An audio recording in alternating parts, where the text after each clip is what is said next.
Podcast CNA na Escola. Ser bilíngue é pra já.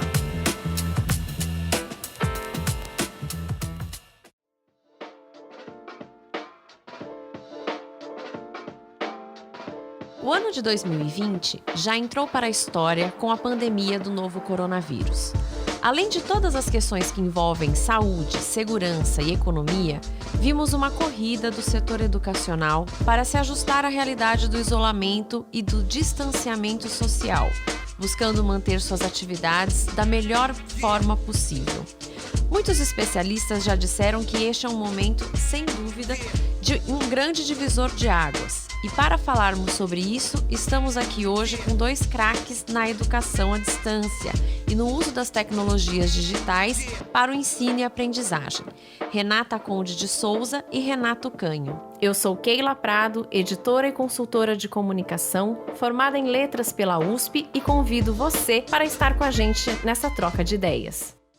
Sejam bem-vindos. Renata, conte para os nossos ouvintes de onde você vem e para onde você vai.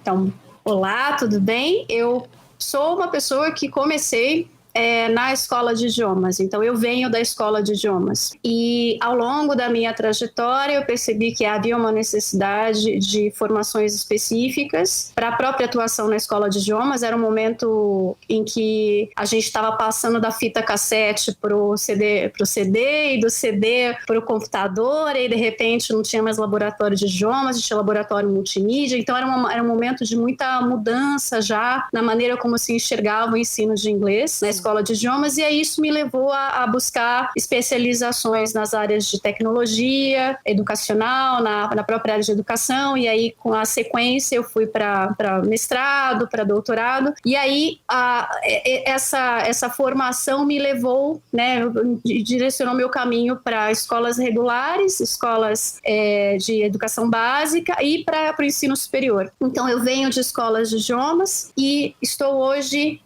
numa mistura de educação básica com ensino superior, e eu sempre flerto com escolas de idiomas porque acho que quem foi professor de inglês sempre acaba dando algumas aulas, né? Então a gente sempre, inclusive aulas à distância, então eu mantenho um pezinho na minha origem. Legal. E você, Renato, de onde vem para onde vai? Olá, tudo bem?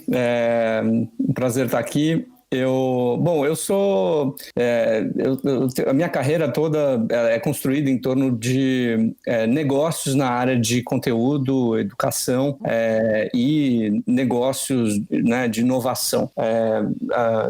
Comecei minha carreira na Abril, né? Entrei lá como trainee e tal, me desenvolvi lá dentro, passei 12 anos na Abril, sempre trabalhando com projetos de conteúdo, mas já ligados também a algumas iniciativas de educação, guia do estudante, e algumas outras iniciativas, né, de educação das marcas mais conhecidas assim da empresa, e sempre também produzindo, né, negócios em torno dessa área de conteúdo, entretenimento. Depois que eu saí da Abril, em 2014, eu me juntei à Educar. A Educar é uma startup de educação online que ficou bastante conhecida, né? Eu entrei, a startup tinha 1 ano só de vida, mas tem o Bernardinho como um dos sócios, ela cresceu bastante, tinha uma pegada, né, tem uma pegada bastante inovadora, né, nessa parte de educação à distância. A Educar foi reconhecida em 2016 pela Fast Company como empresa mais inovadora do Brasil, em 2018 reconhecida pelo Fórum Econômico Mundial como uma das 50 startups que mais estão ajudando a moldar o futuro da América Latina. Depois, enfim, montei minha própria consultoria de desenvolvimento de negócios e de inovação e me juntei ao CNA Go aí aproximadamente 10 meses, né? Ajudando aí a construir um pouco das bases aí do que o projeto está se tornando e vem crescendo numa velocidade que está deixando a gente bastante feliz. Quando a gente olha para onde eu vou, né? Eu sou uma pessoa muito, enfim, interessada em criar impacto em larga escala. Assim, acho que esse é um pouco do que resume assim, a minha vontade, assim, né? O que me move. Hoje em dia, pessoalmente, eu estou muito interessado em encontrar maneiras de tornar a educação, a aprendizagem humana, mais rápida, mais fácil e mais acessível. Eu acho que esse talvez vai ser um dos grandes desafios da humanidade, assim, nesse próximo século, e eu acho que existe um caminho gigantesco, né, de oportunidades para a gente fazer isso acontecer de verdade. Que ótimo. E acho que assim, nessa sua fala final, você resumiu muito o cenário mesmo da educação no mundo hoje, né? E muitos desafios vêm por aí, sem dúvida. Agora, eu queria saber de vocês dois que têm acompanhado de perto a educação, quando vocês se deram conta que a pandemia do novo coronavírus ia trazer uma transformação, assim, rápida para a educação. Quando vocês perceberam isso de fato? Bom, eu vivi como professora a H1N1, a gripe suína, e eu estava na educação básica, eu estava no ensino superior, e foi muito interessante porque eu achava de verdade, até acompanhando as notícias, como é que as coisas estavam acontecendo na Ásia e depois na Europa, eu achava de verdade que seria algo muito parecido com o que a gente viveu. Eu também. Que era na época, né, você também? Eu também achava isso. A escola sem aluno, mas os professores trabalhando na escola, e a gente ia até a escola fazer gravação e a gente carregava no sistema de gerenciamento de índice de aprendizagem, né, um Moodle, um Blackboard, qualquer coisa que fosse, o conteúdo, e o ensino superior continuava normalmente. Eu dei aula, enfim, no auge da H1N1, eu estava dando aula e tudo bem. E o grande choque para mim, a grande percepção de que o negócio não era assim tão simples, foi quando as escolas começaram a fechar na Ásia, né? E eu tenho amigos que trabalham naquela região e que disseram, olha, a gente não pode ir de um dia para a noite, a gente deixou de poder entrar na escola, né? As coisas estão um pouco mais sérias do que a gente já viveu. Imaginava, E aí, assim, eu acho que nesse momento foi quando eu comecei a perceber que era um pouco mais complicado do que o que eu tinha vivido com a H1N1, e que simplesmente dizer ou achar que a gente ia poder contar com o operacional da escola era irreal. E aí, quando surgiu aquele termo, né, que tem um termo que é o ensino remoto emergencial, né, o Emergencial Remote Learning, que é o ERT, que é um termo que está sendo utilizado por conta dessa pandemia, foi aí que eu percebi que não é a mesma coisa que a H1N1.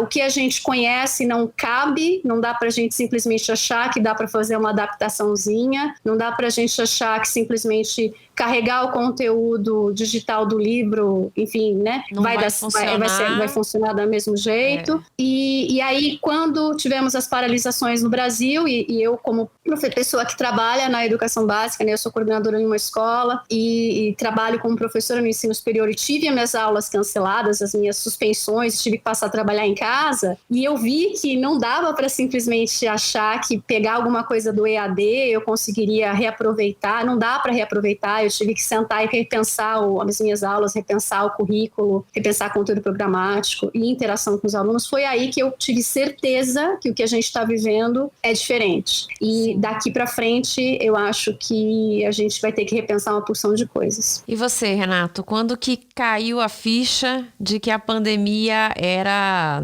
algo dessa proporção? Bom, eu acho que para mim a questão mais emblemática foi de fato como as coisas aconteceram dentro da rede CNA. A grande fortaleza da rede CNA são, obviamente, as escolas, né, que tem uma capilaridade enorme, né, está presente em praticamente todos os estados do país. E logo que começou essa história, né, das escolas começando a fechar no Brasil inteiro e tal, a gente se deparou com um grande desafio de puxa, e agora, né? Como é que a gente prepara as escolas para continuar operando e tal, né? Uma das alternativas lá no começo que se pensou foi, puxa, será que é o caso da gente plugar as escolas ao CNH-GO, o CNH-GO virar ali uma alternativa de como as escolas pudessem continuar operando? E essa foi uma das ideias, e surgiram outras ideias do tipo, vamos enfrentar o desafio de preparar de fato as escolas para operarem, né, e darem suas aulas de forma remota. Esse lá atrás foi um desafio, né, à primeira vista, puxa, né, que maluquice, né? Será que a gente vai ser capaz de fazer isso em tão pouco tempo e tal, porque, né, a bem da verdade, assim, as escolas ainda têm algumas dúvidas. Puxa, como é que o CNH funciona e tal. Imaginou-se que poderia existir também um certo receio, né, das escolas abraçarem um formato novo que foi cunhado, né, depois como o CNA Live Class. A criação do conceito Live Class é todo mérito da equipe de educação do CNA, né, nem tanto da nossa equipe lá do CNA Go, embora quero acreditar que a gente possa ter contribuído ali com alguns cases e tal, mas mérito todo deles e das equipes pedagógicas das escolas do CNA que abraçaram isso. Mas a bem da verdade é que quando esse conceito foi lançado, as escolas abraçaram quase que imediatamente em escala nacional e com resultados incríveis, assim, né? As pessoas, os alunos abraçaram de fato o formato, né? Era um momento em que as pessoas em casa ali, angustiadas e tal, o momento da aula era o momento em que elas estavam um pouco mais à vontade, felizes e tal. Então, a gente percebeu que esse formato acabou agradando muita gente. Então, no momento em que as escolas abraçaram um conceito tão diferente, tão rapidamente, foi o momento que, para mim, caiu a ficha de que tudo ia mudar. Sim, o segmento de educação foi um dos que mais rapidamente respondeu à pandemia. Né? Talvez porque também não houvesse outra opção, né? No caso aqui do Brasil, a gente sabe que em outros países o ano letivo funciona de uma forma diferente que no Brasil, mas a gente começou o ano em fevereiro, parou aquela semaninha do carnaval, voltou 2 semanas depois, quarentena, né? Então foi um momento, acredito que para todas as escolas, especialmente de ensino fundamental e médio, que é o foco aqui do CNA na escola, né? Foi um choque para todo mundo. Para os pais, então, nem se fala, né? Porque, de repente, a gente tinha as crianças dentro de casa e a gente tendo que ajudar a estudar, uma coisa que ninguém estava muito preparado. Então, continuando aqui o nosso bate-papo, o que vocês imaginam, né? Como que vocês imaginam que os nossos gestores e educadores vão retomar as atividades? E como que fica daqui para frente, tendo passado por essa experiência? Porque eu acho que em muitas escolas, para muitos professores também, a gente não acreditava que o ensino à distância fosse funcionar da maneira como está funcionando agora. Tão rápido, né? Porque a gente começou literalmente da noite para o dia, né? Todas as escolas tiveram que se adaptar. Como que vocês veem que esses gestores trabalhando daqui para frente? Retomando as aulas, existe aí a possibilidade da gente ter alguma coisa, algum sistema mesclado? Como que que lições que a gente tira para o dia a dia?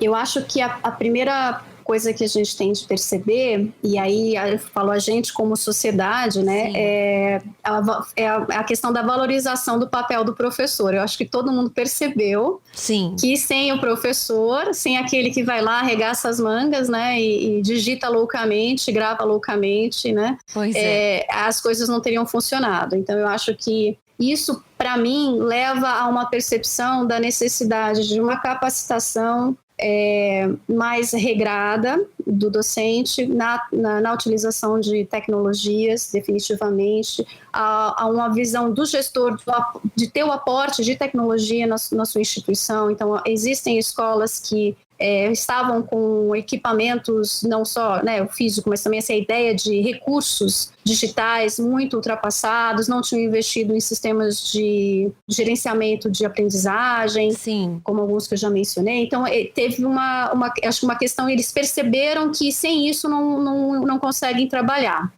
A longo prazo, eu acho que quando voltarmos para o presencial, além das questões que já sabemos que serão necessárias, como, né, a questão de higienização do espaço e colocação de painéis de acrílico, tudo mais. Eu acho que também a gente precisa entender que o ensino vai ser um ensino híbrido, a gente está caminhando para isso. Então já há recomendações, inclusive de escolas que já retornaram fora do Brasil, terem menos alunos em sala, o que não quer dizer que você vai tirar os alunos que já pertencem ao seu grupo, né? Mas sim você vai criar um revezamento. E aí, quando a gente pensa em revezamento é muito difícil, porque quem é o aluno que vai à escola na segunda-feira? É o que está de número 1 a 15, o de 16 a 30 vai na terça? Não faz sentido. E que aula que ele vai perder? E aí essa aula que ele perder, ele não pode ter perda. Então eu acho que a gente vai ter que pensar num híbrido diferente. Então aí aquele emergency remote teaching, né? Eu acho que vai virar um emergency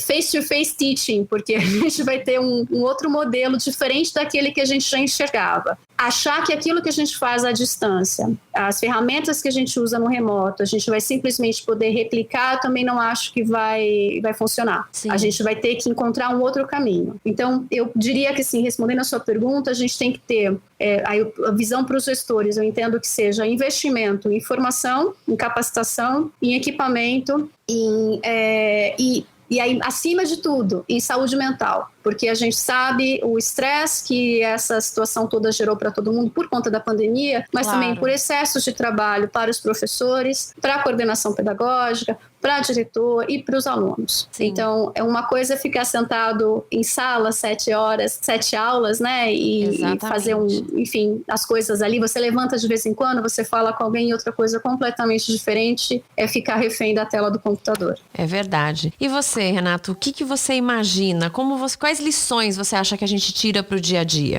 Primeiro adorei a visão da Renata, assim, né? Não ter a menor dúvida de que de que a figura-chave desse processo todo é o professor. E eu acho que talvez a grande lição, o grande aprendizado que todos nós, né, do mercado de educação tá passando é que eu acho que a gente pode começar a construir a partir de agora uma visão diferente dessa interação entre a educação, propriamente dita, e a tecnologia, né? Sim. Eu acho que até hoje, né, ou até pouco tempo, parecia que essas vertentes eram coisas separadas, né? Seja nas escolas, seja nos negócios. Isso aqui, né?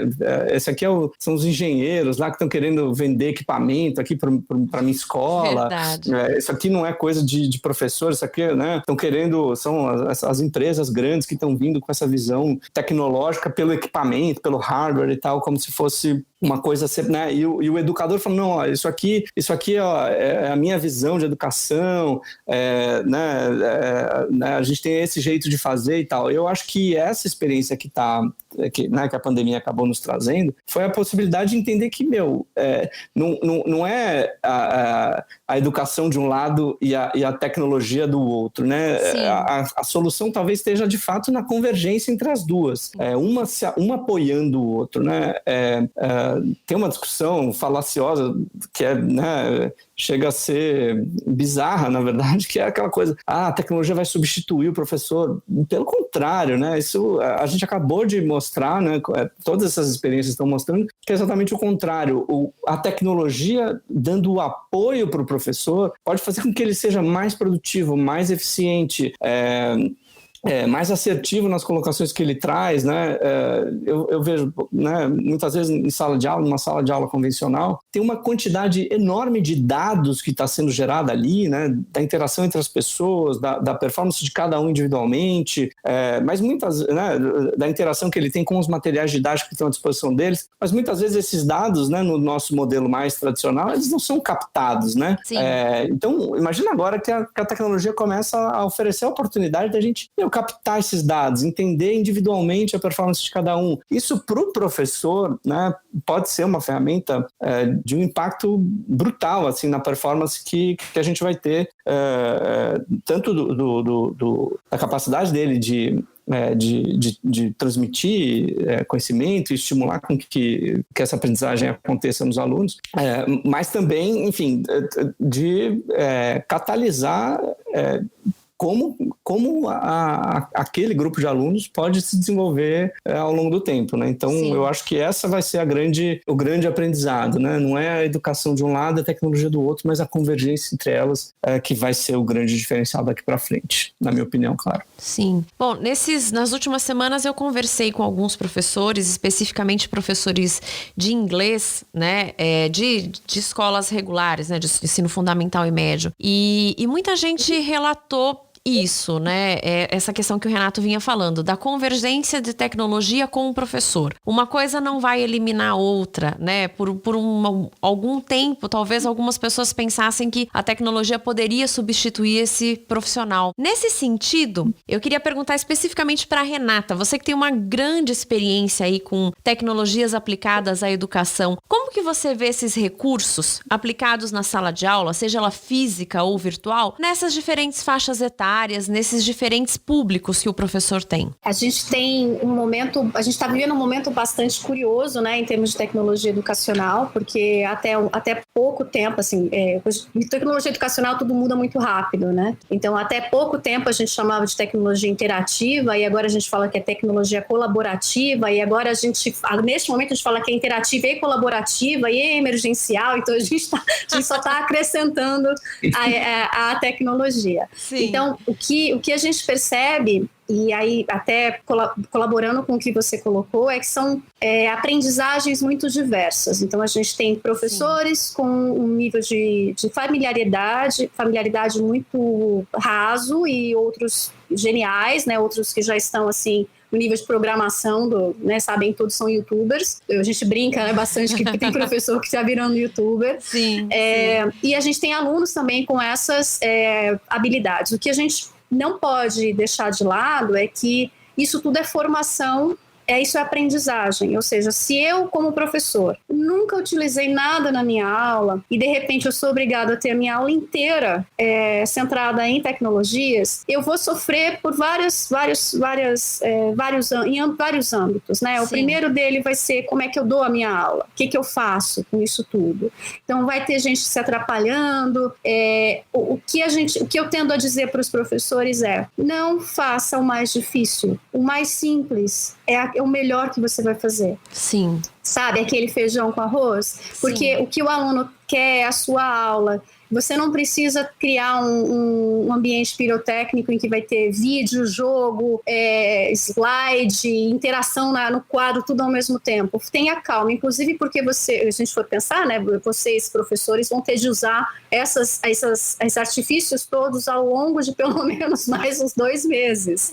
Então, se você mínimo, usar todos os recursos na mesma aula, seu aluno vai ficar entediado porque ele já vai saber qual é a surpresa. Exato. Então, eu acho que o momento que a gente vive hoje em sala de aula, tanto presencial quanto à distância, é o momento em que a gente tem que buscar a tecnologia como mais um recurso de colaboração, e nesse sentido a gente tem que tirar da cabeça qual é a ferramenta que eu como professor uso para dar aula, e sim qual é a ferramenta que eu como professor vou escolher para o meu aluno aprender.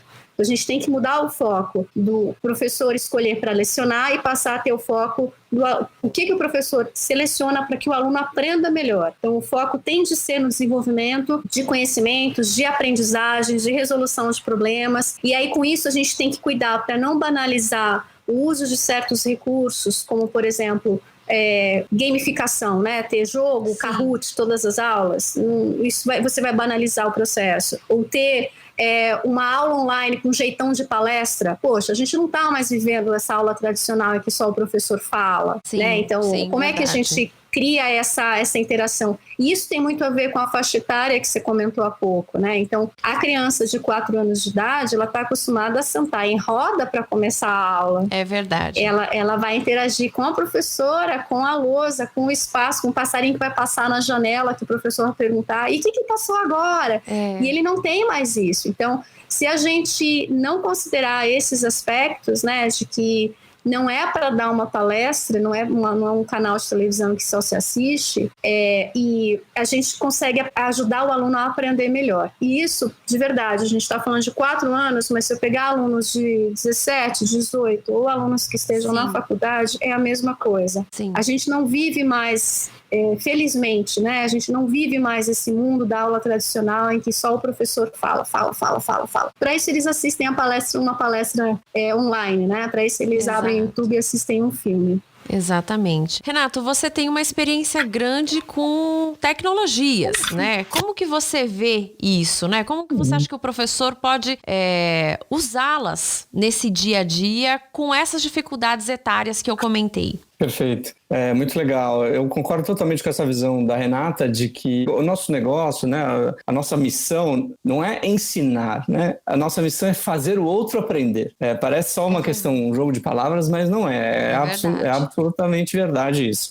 Nesse sentido, o que eu tenho a sensação é que a gente ainda vai encontrar novos formatos, novas linguagens para se apropriar dessas tecnologias nascentes e das próximas que ainda vão surgir. Vou dar um exemplo do que eu estou tentando transmitir aqui. Quando surgiu a internet, lá atrás, os sites, né, eles eram muito parecidos com livros, só que agora transmitidos na tela. Não à toa a gente chama de página, né? Até hoje a gente fala assim, a minha página na internet. Vem desse espírito, né? E obviamente, à medida que a internet foi evoluindo, os novos, né, e a conectividade, a tecnologia, enfim, todo o resto, a gente foi criando novos jeitos, né? Os sites de hoje, mesmo as coisas, né? Não estou nem falando dos aplicativos, dos softwares novos e tal, estou falando mesmo da página de um site. Hoje ela é absolutamente diferente daquilo que foi, né, o início lá da internet lá atrás. Então, eu acho que assim, hoje, né, muito se fala, né, quando a gente fala da educação à distância, acho que a imagem que vem à nossa cabeça mais rapidamente é o Zoom, né, o Google Meet aqui, em que tem um professor e tá todo mundo, e o grupo de alunos está ali conectado, todo mundo se vendo e tal. E na verdade, assim, a gente ainda vai ver muitos outros formatos. Esse formato é basicamente a reprodução da sala de aula numa sala de aula virtual, né, como se fosse a mesma coisa. E eu acho que, na verdade, a gente vai construir diversos novos jeitos de fazer. Porque nesse processo de aprendizagem tem a parte de conteúdo e tal, mas tem essa parte do engajamento do aluno, né? A gente acabou de falar, o aluno de 4 anos está entediado, de 17. Se você não cria formas que as pessoas queiram estar ali presentes, queiram se envolver com aquela experiência, com aquele projeto, você também não vai ser efetivo no desafio de fazer o outro aprender, né? Então, acho que a gente vai ter aí grandes evoluções de formato, né? Não só o formato né? do Zoom, do Google Meet, etc. e tal, outras combinações de coisas e iniciativas para que a gente consiga transmitir conhecimento, consiga estimular com que os alunos desenvolvam as suas próprias hipóteses, as suas próprias construções de soluções e tal, e também questões que façam com que essas pessoas queiram estar lá, né? Que aquilo seja uma experiência mais legal, mais divertida, mais viciante, né? A lógica dos games é isso, né? Eu acho que na hora que a gente começar a combinar isso de formas novas e diferentes é que é onde vai estar o grande X aí dessa questão, né? Tenho ouvido relatos também de professores, diretores, né, coordenadores pedagógicos comentando que o que eles têm percebido nessa pandemia é que as duas grandes pontas da educação são as que mais estão sofrendo essa adaptação. Ou seja, os alunos mesmos de 3, 4 anos que a gente mencionou aqui, até 5 anos, o ensino infantil, e os alunos que estão prestando vestibular. Essa turma que está indo prestar vestibular, ela está sofrendo de uma maneira diferente. Ele domina ali essas mídias que a gente está usando de forma emergencial, né? E aí eu acho que a Renata colocou bem, né? Porque a gente está falando de ensino remoto emergencial. Não é que se criou um ensino remoto, um aprendizado diferente. Não, a gente fez uma mímese da sala de aula utilizando os recursos possíveis, porque é uma pandemia, a coisa aconteceu na urgência, na emergência, né? E essa turma que está prestando vestibular, que tem a necessidade do tirar dúvida, né? Porque o cara tem conteúdo, ele já aprendeu, ele tá ali agora num momento de alçar um novo voo. E essa pessoa precisa dessa interação e eles dizem, muitos relatam que estão sofrendo. E tá aí também a questão agora do adiamento do Enem. A gente sabe que o Brasil é um país muito diverso e muito desigual, né? Então são muitas frentes que estão sofrendo. E nesse sentido, conforme o Renato vinha colocando, eu também acho que as coisas ainda vão se aprimorar. Nesse momento tudo foi muito emergencial. O que falta agora é desenvolver essa tecnologia de fato para a educação, né? Perfeito, não é? Eu queria complementar uma coisa com relação a isso, e aí talvez não tanto com relato de profissional da área, vou fazer um relato como pai. Eu tenho 2 crianças em casa, né, um menininho de 2 anos e uma menininha de 5 anos. O formato da sala de aula no Zoom e tal, sinceramente, assim, não acho que... É uma experiência que traz muito pouco, né? Por outro lado, nessa história da gente encontrar novos formatos, não tem nada a ver com tecnologia no sentido mais não tem a ver com bits e bytes, hardwares, gadgets e tal, mas tem a ver com um jeito novo de fazer as coisas. A escolinha deles teve uma ideia que eu achei brilhante de começar a criar kits de coisinha, de papel, de joguinhos e tal. São kits incríveis, com uma baita curadoria. Você vê ali que tem um trabalho muito bacana feito pelos professores, de juntar os materiais, de criar experiências sensoriais e tal. Ele colocou um kit e os pais passavam lá, drive-thru, pegavam na frente da escola e traziam para casa, né, criando experiências diferentes, assim. Então, você vê, é um jeito novo de fazer as coisas que eu pessoalmente acho que está sendo 1000 vezes, né? Quando chegou o kit em casa, as crianças ficaram super entusiasmadas, felizes e tal, 1000 vezes mais felizes do que na frente ali da telinha lá, ouvindo um professor lá, o amiguinho do outro lado berrando. Então, assim, eu pessoalmente acho que isso também é tecnologia, né? A gente voltou um pouco às origens, mas é isso, né? Inovar é criar jeitos novos de transmitir as coisas, usando todos os recursos que a gente tem à disposição para fazer isso, né? É uma tecnologia da criatividade. Também, desculpa, né? Só para complementar, eu concordo, e eu acho que isso é tecnologia no sentido mais novo que a gente tem de experiência do usuário, sabe? Sim. Eles experimentam, então assim, esse tocar e ter o kit é a experiência também, né? E a gente percebe, acho que a gente tinha aquela falsa ideia, eu falo a gente como sociedade de novo, de que porque a criança jovem, porque é jovem ou porque é criança, eles vão gostar mais das coisas que são por computador. Não vão. Eles curtem mexer na areia, eles curtem fazer desenho.